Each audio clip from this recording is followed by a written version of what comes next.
Bob Brown in Canberra now on Tony Abbott's call for a plebiscite on the carbon tax. Not going to accept the result of a plebiscite if he doesn't get the answer he wants.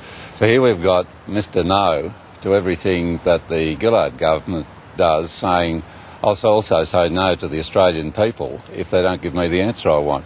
What an extraordinary farce that is from a leader of the opposition.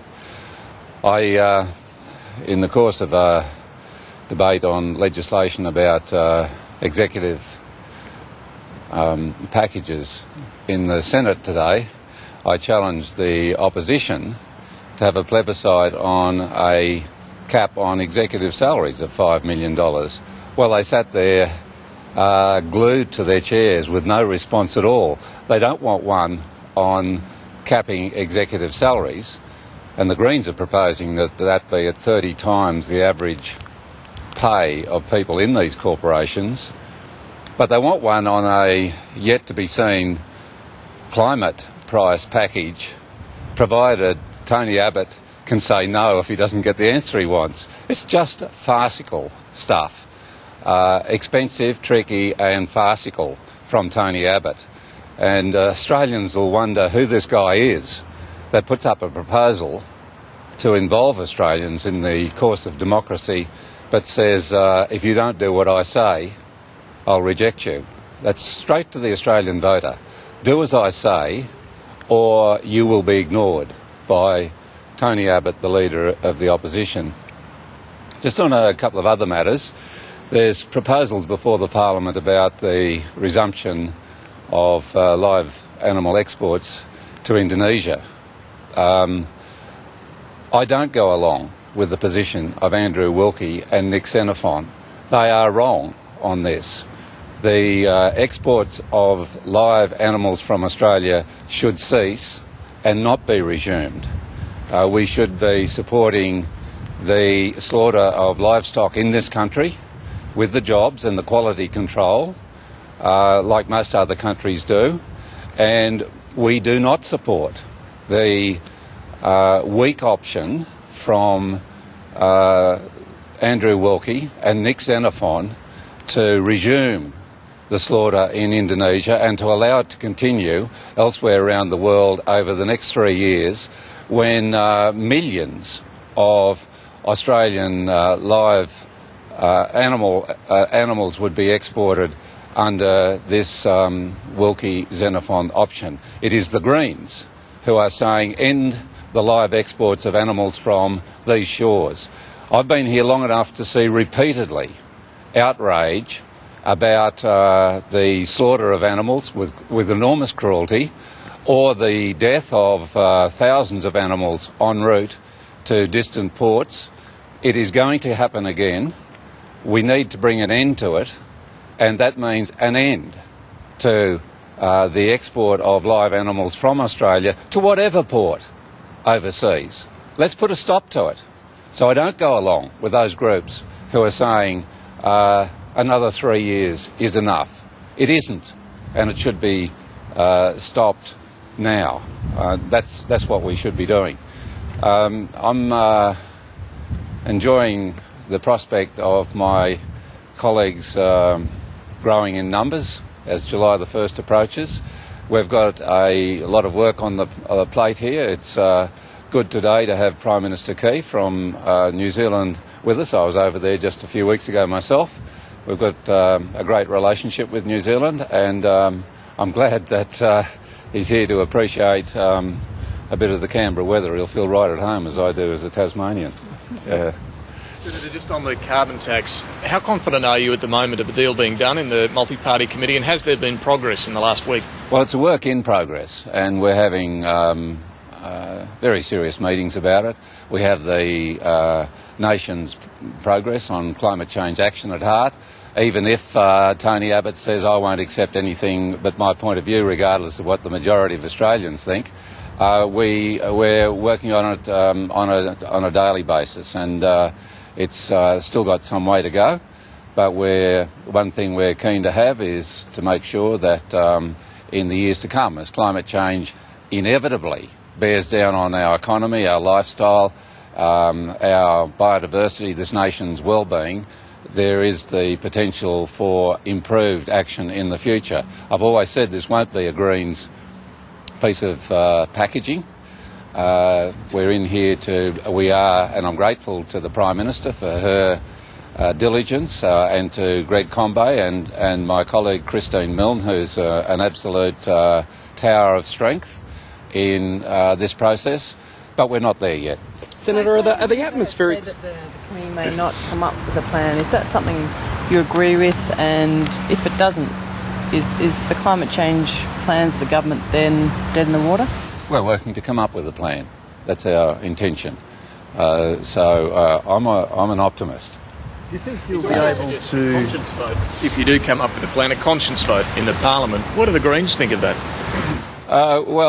You know, let's have a conscience vote on everything in the Parliament. The world would be better off over that, but leave that to the parties. I can tell you the Greens are wall-to-wall in favour of action on climate change. For you, Senator, is the goal to get a scheme in any scheme, a softer scheme, and then move to toughen it up down the... No, it's never been that. That's I'm not here to just have what the big parties want, but remember this, we are moving on a scheme because the Greens are here, and our job is to get the best scheme we can.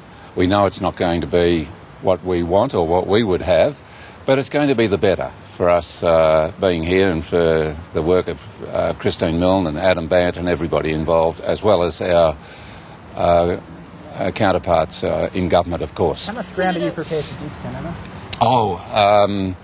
You know, what I know is that not having action on climate change will cost us the earth. So giving a little ground to save the earth at this stage is a sensible thing to be involved in. Senator, you still... On home loan exit fees, just for a change of pace, the allowance motion that's planned on the government's legislation, there is a proposal that the exit fee ban be limited to the 4 banks only to protect the smaller lenders. Is that an appropriate response? Well, it's a hard decision. It's a very complex one, and Adam Bant who's our spokesperson on the banks, can give you a more considered answer than me. But our position at the moment is that and we're listening to community advocates as well, is that we're supporting the legislation. Senator, just on the government's end of June timetable for the committee negotiations, do you think that's a realistic option still? Oh, I hope so. Yeah, I've always thought that was a good one, but if you're saying if we spill over to some other date in order to get a good outcome, will we demand that at midnight on the 30th of June all talks stop? No, I'm not in that school. That's a question on Afghanistan. What do you think of negotiating with the Taliban? Well, we not only have the US negotiating with the Taliban, but about to withdraw 7,000 troops in July. I call again on Prime Minister Gillard and Opposition Leader Abbott to bring our troops home. It's very clear that the United States, the Obama administration now believes that a reckoning with the Taliban is part of their exit strategy. What I don't hear is any exit strategy here.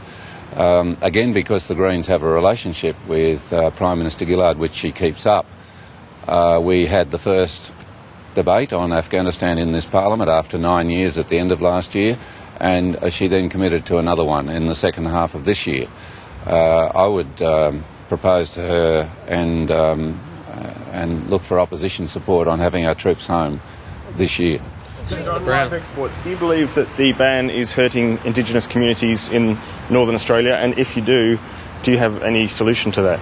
Yes, I think that if we were, and we are in favour of helping an industry that's got out of local abattoirs into export to go back to where it came from with local abattoirs and the extra jobs. You know, we all know value added means more jobs, and that will be that will, in the long-term setting for the meat and livestock industry, be a good thing. An alternative fuel legislation that's before the Senate this week. The Greens have reserved their right to make amendments. How close are you on a final position on that? I think you better ask Christine Milne about that one. Yes, another complex piece of legislation, but again, it's got swings and roundabouts attached to it, but the Greens are looking at that bill favourably, but we're looking at any way that we can to get a better outcome by those people who might be most hurt by it. Senator, just on the Tasmanian... I'm going to go very shortly. Yes. Back to the carbon price, was yesterday's meeting more successful than the one you had on Friday? And what were the sticking points? Have you managed to get over this? Part of a continuum. I did hear that meeting on Friday was very short. It wasn't. It was quite extensive. We continued to talk yesterday and in fact today as well. And various members of both sides. So there's a lot of really serious negotiation going on there. But I can tell you that the progress has got some way to go. Rob Oakeshott says that $25, he doesn't want a carbon price above $25. Is that sort of the area you're looking at, or what would you expect? That's Rob's position. It's not necessarily ours. Senator, just on... I'm talking with the government about that, and I'll let you know when we've been able to sort it out. Senator, just on a Tasmanian issue, do you support the Tasmanian government, Nick McKim's decision to close or plan to close 20 schools as part of budget cuts? That's a Tasmanian issue, and I'll leave that one to Nick McKim. But it's part of the hard yards of being in governments and being ministers when we're not getting what we should from the resource base. In Tasmania's case, for example, from a logging industry that's sucked $1 billion out of the public purse in the last 10 years and is still shedding jobs. It's much better if that money had gone to our education system. Senator, just quickly, Martin Ferguson said this morning that carbon capture and storage is a proven technology in the petroleum industry, and that's why it should be expanded into coal. Do you agree with that? I just saw another one fly by. You know, Martin's out of touch.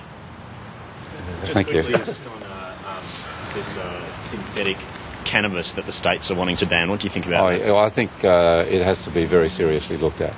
I'm not across that well enough. But I did get chewing tobacco banned in Tasmania in 1986. A few people haven't got mouth cancer as a result of that, and I look at it from a medical point of view, and I'm very concerned about the impact that unknown substances, untested substances like this can have in the long run. So I'll answer that when I've had a better look at it. Thank you. Thank you. So that was the Greens leader Bob Brown there live from Parliament House in Canberra, making it crystal clear he will not be supporting the Opposition Leader Tony Abbott's call for a plebiscite on the carbon tax. Bob Brown says it's a farcical trick. Tony Abbott says the Australian public deserves a say on something that Julia Gillard said she would not adopt. Bob Brown was also looking forward there to the Greens holding the balance of power in the Senate from next week.